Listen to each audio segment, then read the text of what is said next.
स्वागत है आप सभी का द शिक्षा कैपिटल यूट्यूब चैनल पे। हम किसी कारणवश जो है रुकी हुई थी हिंदी साहित्य के इतिहास की क्लास आज से फिर कंटिन्यू कर रहे हैं। तो ये हमारा हिंदी साहित्य के इतिहास में यानी जो काव्य वाला पोर्शन था वो ख़त्म हो चुका है। बस ये लास्ट क्लास है। अब हम आधुनिक गद्य पे बहुत जल्दी ही आ जाएंगे। ठीक है, तो ये लास्ट कुछ जो है बचा हुआ था 1960 के बाद के जो काव्य आंदोलन हुए हैं। इसके बाद हम उपन्यास शुरू करेंगे, अन्य गद्य विधा, नाटक, निबंध, कहानी। ठीक है, धीरे धीरे क्रमवार तरीके से चल रहे हैं। ठीक है, तो चलो शुरू करते हैं।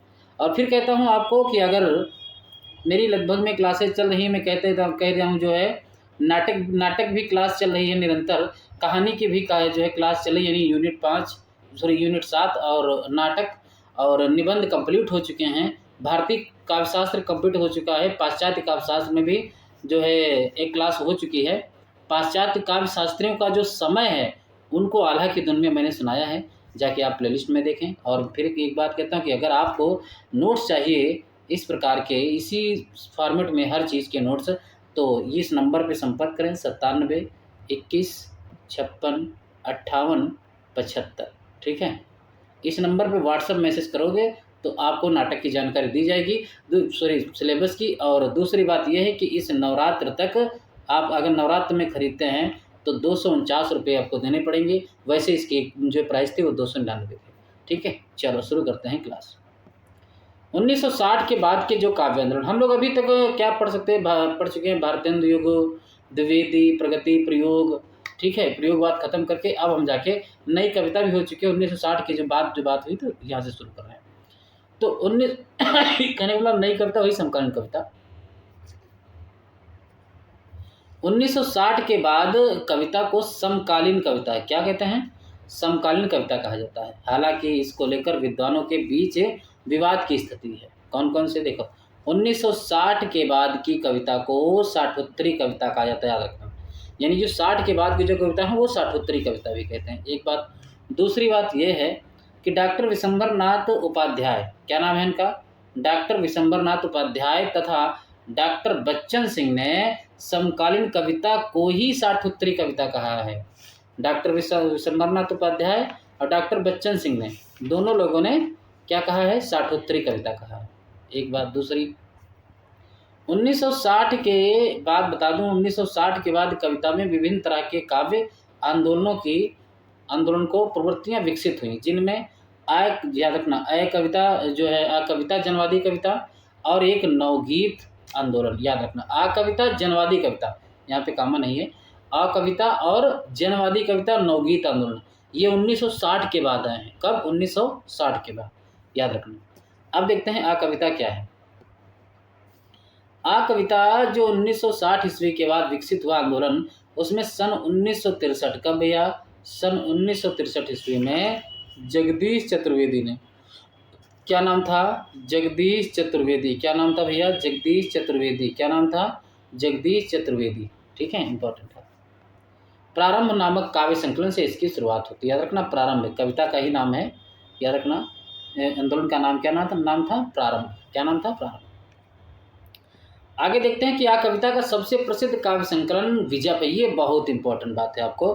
आ कविता का सबसे प्रसिद्ध काव्य संकलन जानते हैं क्या, विजप। ये भी जिसी प्रकार से इसे वो नकेनवाद था, ठीक है, 3 नामों से संबंधित इसी प्रकार से विजप से है जो आ कविता में आता है। देखो, इसमें गंगा प्रसाद विमल का, इसमें विमल का लिया वाह, और जगदीश चतुर्वेदी का लिया जा, और फिर श्याम परमार का लिया पा। तो विजप इसी से बना है, 3 नामों के पहले अक्षरों से, ठीक है, मतलब वर्णों से। धूमिल, राजकमल चौधरी, मोना गुलाटी, सौमित्र मोहन, मुद्रा राक्षस आदि कवि जो आ कविता के कवि हैं, इंपॉर्टेंट है, याद रखना। देखो कौन कौन, एक धूमिल हो गए, एक राजकमल चौधरी हो गए, एक हो गया मोना गुलाटी, एक हो गए कौन, सौमित्र मोहन मुद्रा राक्षस, सौमित्र मोहन मुद्रा राक्षस आदि आ कविता के कवि हैं। ठीक है, ये बात तो समझ में आ गई होगी।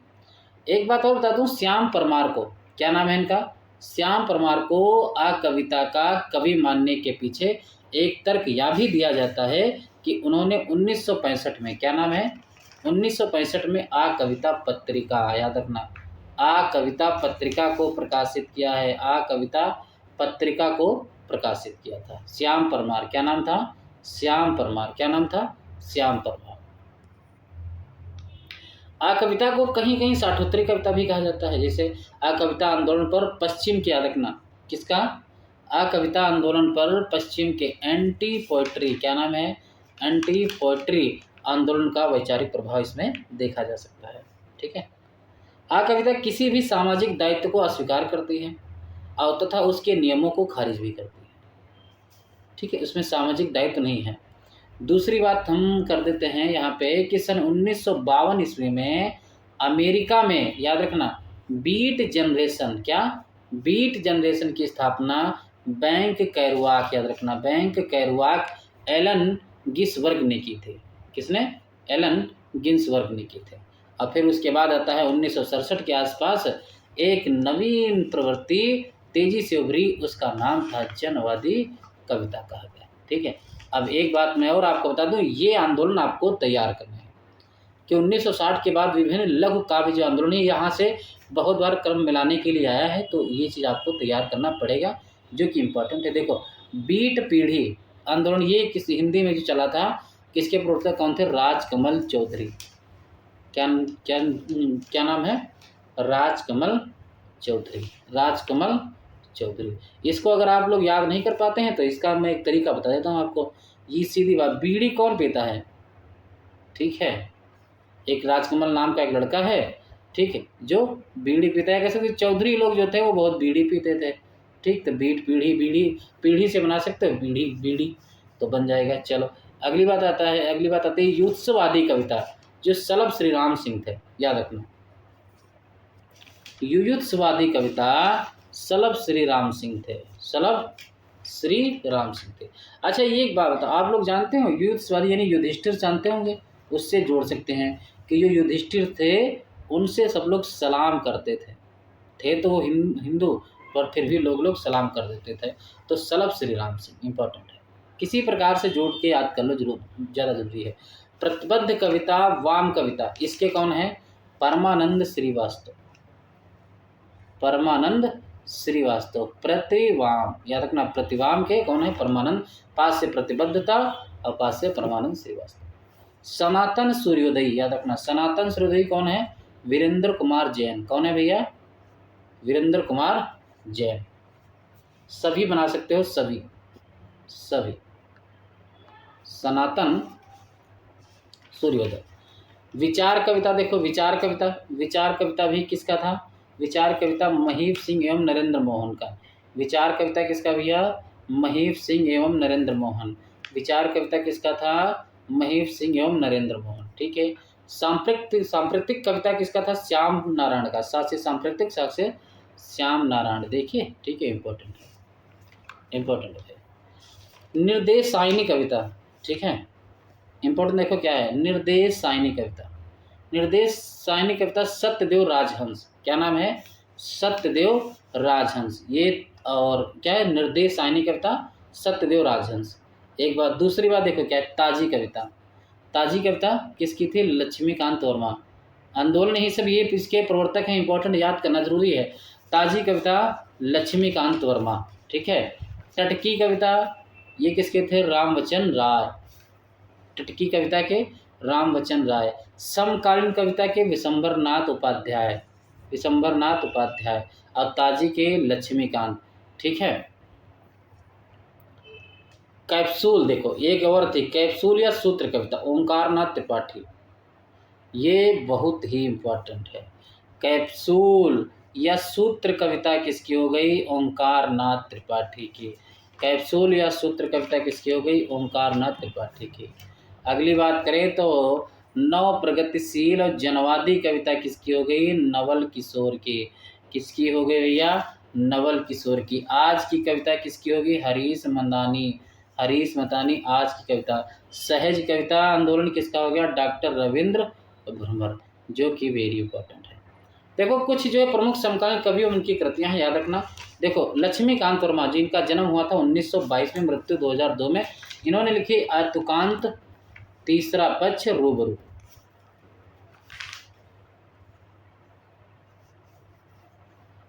ये लक्ष्मीकांत वर्मा की। आयतुकांत का समय 1968 में है, तीसरा पक्ष 75 में, रूबरू 2004 में।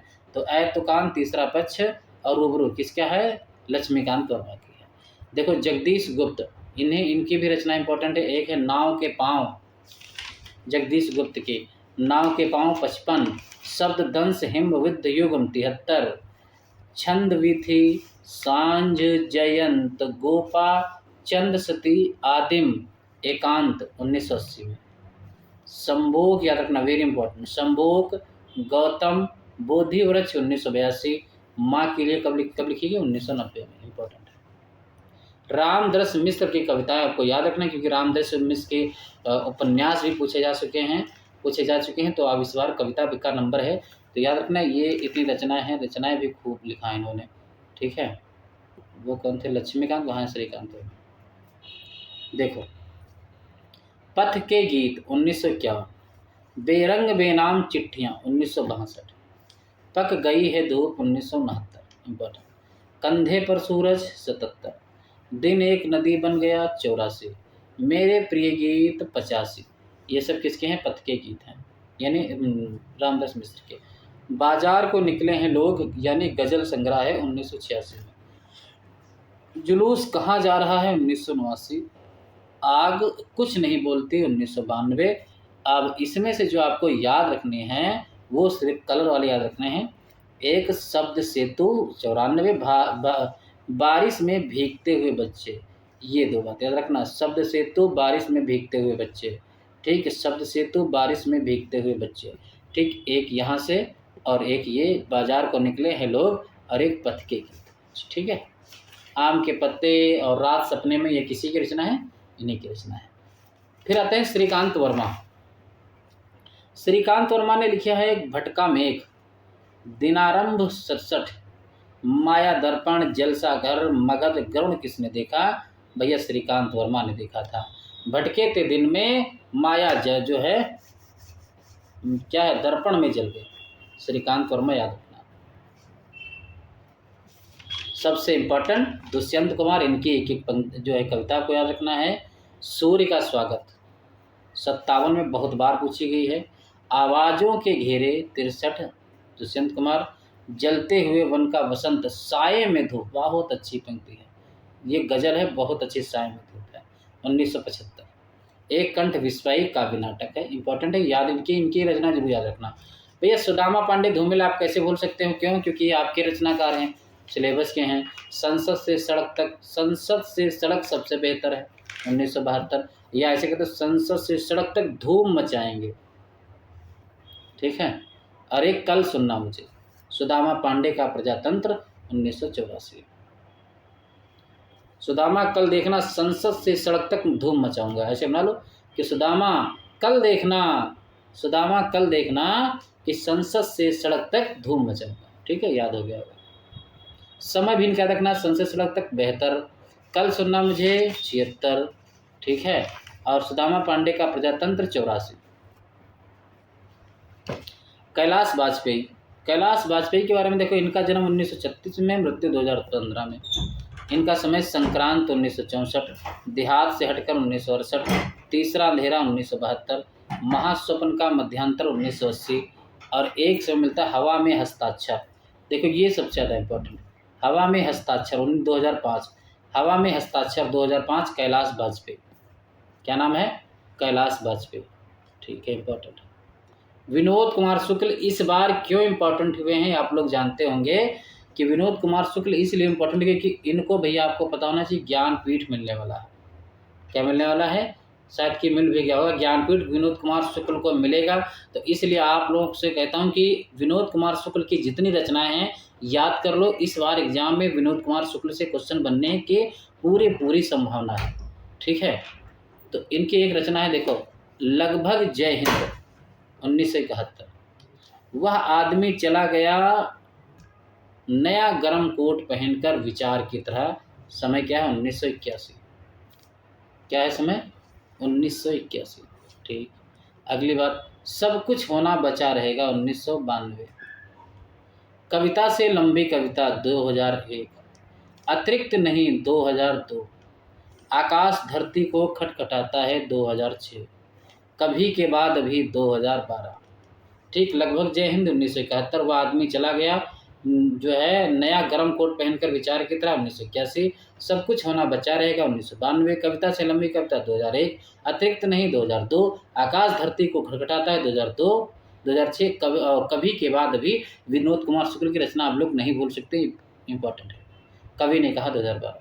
देखो इस बार के एग्जाम में लीलाधर जगुड़ी की रचना आई थी, इस बार नहीं पिछली बार के एग्जाम में लीलाधर जगुड़ी की रचना आई थी। नाटक जारी है 62, ये लीलाधर की है। अच्छा, आपको पता होना चाहिए कि नाटक जो है, आपको पता होना चाहिए कि जब लीलाएं होती हैं, आप लोग गांव में जो मेला होता है उसमें लीला भी खेली जाती है, ठीक है, तो उसमें भी तो नाटक होता है, नाटक जारी रहता है, ठीक है। शंखमुखी शिखरों पर, याद रखना लीलाधर जगुड़ी की रचना, बिल्कुल नहीं बोलना। इस यात्रा में रात अभी मौजूद है, ये बहुत ही इंपॉर्टेंट रचना लीलाधर जगुड़ी की है, ठीक है। बची हुई पृथ्वी, घबराए हुए शब्द इस यात्रा में दोबारा आ गई 1983 में, ठीक है। भय भी शक्ति देता है 91, अनुभव के आकाश में चांद 94, और महाकाव्य के बिना, याद रखना, महाकाव्य के बिना ईश्वर की अध्यक्षता में 1999, खबर का मुंह विज्ञापन से ढका, याद रखना, खबर का मुंह विज्ञापन से ढका है 2008, जितने लोग उतने प्रेम, वेरी इंपॉर्टेंट बात, जितने लोग उतने प्रेम, जितने लोग उतने प्रेम, जितने लोग उतने प्रेम, ये किसकी है भैया, बहुत ही इम्पोर्टेंट है, याद रखना, लीलाधर जगुड़ी, जितने लोग उतने प्रेम, जितने लोग उतने प्रेम, जितने लोग उतने प्रेम किसका है, उन्हीं का है। फिर आते हैं कौन, राजेश जोशी, इनकी एक रचना है समर गाथा, वेरी इंपॉर्टेंट है, ये पूछी जा सकती है, समर गाथा किसकी, राजेश जोशी की है। मंगलेश डबराल, याद रखना, वेरी इंपॉर्टेंट, पहाड़ पर लालटेन, जो कि 1981 में, वेरी इंपॉर्टेंट है, पहाड़ पर लालटेन मंगलेश डबराल की है, इंपॉर्टेंट। उदय प्रकाश, इन्होंने एक रचना लिखी है जो कि बहुत ही इंपॉर्टेंट, 1952 में, अबूतर कबूतर, अबूतर कबूतर, उदय प्रकाश, ठीक है, ये वेरी इंपॉर्टेंट बनते हैं। तो ये बहुत छोटे से हमारा आंदोलन खत्म हो चुका है, इसको एक दो बार देख लो।